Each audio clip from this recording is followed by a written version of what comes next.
gà vàng tung cánh khắp bầu trời làm cho thơ tung tăng mong muốn tao lì xì nụ cười trên môi khắp cách mời lời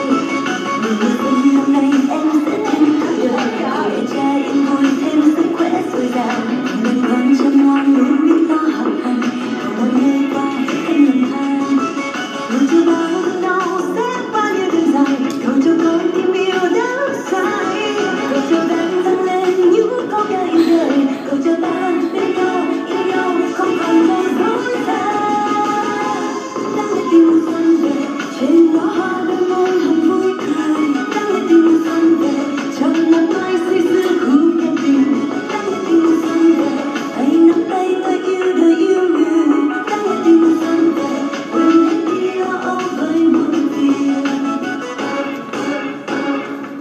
Khi anh nhìn em mùa xuân rộn ràng cùng bao lời ca nắng này khi anh nhìn em nụ hoa mùa xuân hồng lên đôi môi ân ái gọi khi anh nhìn em mùa xuân lượn bay cùng bao đàn chim đua nhau ca khi anh nhìn em tay đắm mặt vào mùa thoáng yêu đương